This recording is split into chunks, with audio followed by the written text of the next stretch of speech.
Yes, everybody, welcome back to Talking Wolves. Welcome back to a brand new video on the channel today. Hope you guys are keeping well. A few little bits and pieces to talk about in today's video. Still been a little bit quiet in regards to incomings. Nothing too concrete as of yet, but I'm hoping, as always, going into next week where we hit the start of July, we start to see things speed up. Still, no news as of right now on Nelson Semedo. Possibly tomorrow, we may well hear something with the kit coming out. Are we going to see some sort of images of Nelson Semedo wearing the kit? He's here to stay. I don't know. What we know so far, obviously, we've seen the leaked images of the kit.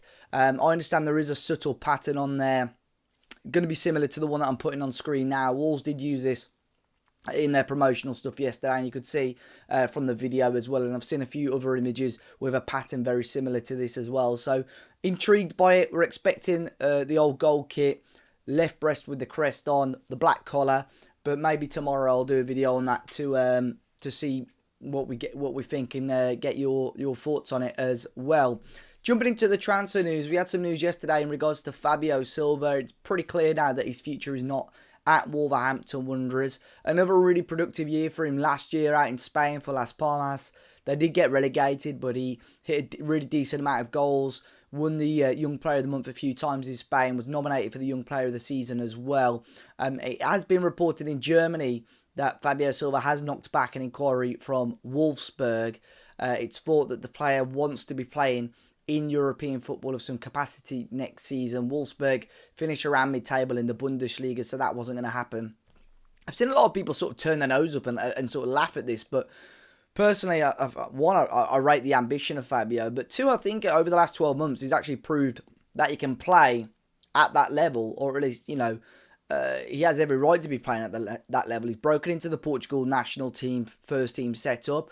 He's had big clubs admiring him as well. Atletico Madrid heavily interested, it's thought. Obviously, bigger teams in the Bundesliga as well. So, you know, fair play to him. If he wants to hold out for a European team, I think he'll be able to get that. The issue is for Wolves at the moment, we've only got around 12 months left on his deal. So a permanent deal has to be made this summer. And I think the closer you get to the end of the summer window, the lower that fee becomes. So Wolves will probably want to jump on this as soon as they can.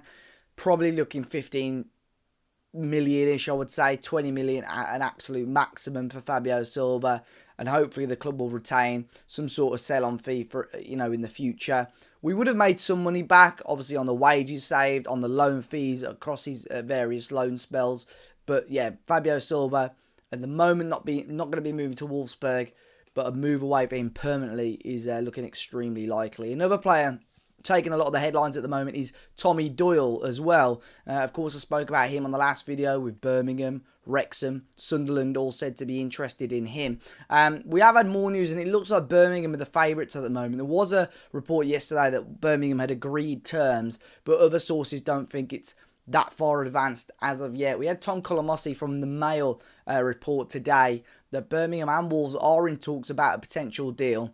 It would be a straight loan deal for a season. However, it may well include an obligation to buy if Birmingham City were to get promoted. And you know what? It's not, you know, against the realms of possibility that does happen. Judging by the budgets they've got, judging by the players that they're targeting, promotion could be on the agenda for Blues again, to be fair. I don't think this is a bad deal for Tommy Doyle and Wolves and Birmingham. I think it's actually a decent deal for all parties. Wolves needing to be playing football. He's just had a newborn child, so moving away from the area for him probably isn't the most practical thing, and obviously Birmingham only around the corner. Could be a pretty decent deal to move from Birmingham to Wolves. Sheffield United, his former club, also said to be interested, but I think at the moment Birmingham look like they are in pole position to sign Tommy Doyle this summer. A potential replacement for him as a central midfielder, Breno Biden, has been linked with Wolves. A player that I've seen a lot of Wolves fans mention on social media over the last couple of weeks. He's a Corinthians midfielder, the Brazilian, 20 years of age. Vitor Pereira may well be aware of him, with him being at Corinthians a few years ago. Valued at around 15 million euros this summer. Some top clubs also said to be interested. Wolves have inquired about him, as have Sporting, Benfica, Arsenal and Brighton, amongst a huge host of clubs across Europe. Potentially one to be looking out for. I think if Doyle does go, a central midfielder will definitely come in. Probably someone in the mould of Breno Biden. There have been a few central midfielders linked, but we will wait and see. And a few fullbacks have been linked as well. We know both sides really need addressing. Hopefully we hear about Semedo sooner rather than later. Firstly, a left-sided defender, a left-back, David Muller-Wolf.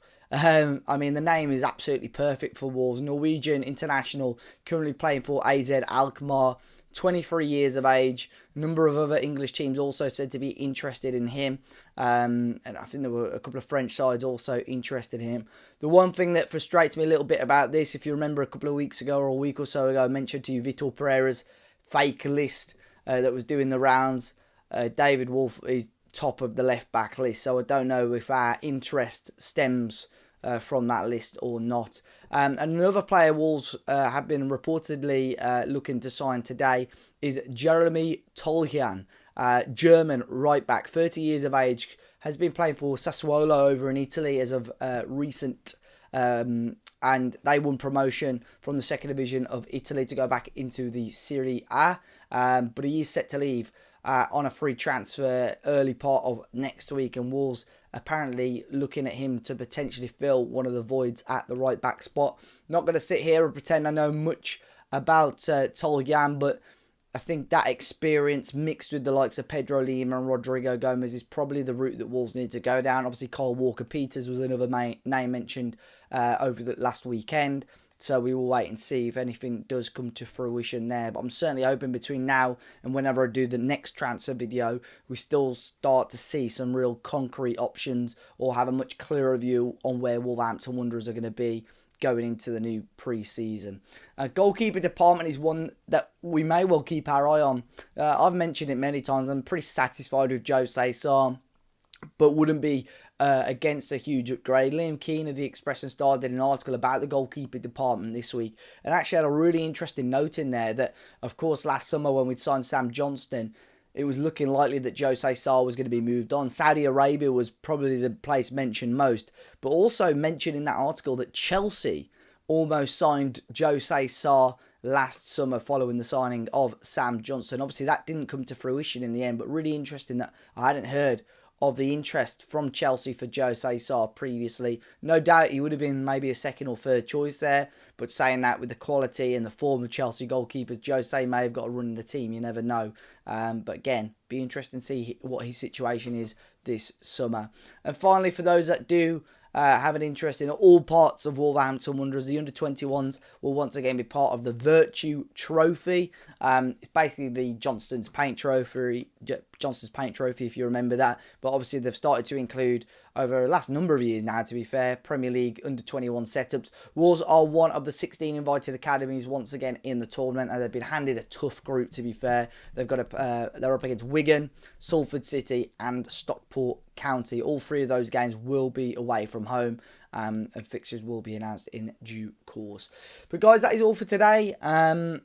Hopefully we do start to see things ramp up a little bit and maybe back in the morning with an update on the kit, but I'll let you guys know about that as always. Be sure to smash the like button, guys. Subscribe to the channel if you haven't already, and yeah, enjoy the rest of your day, and I'll see you on the next one.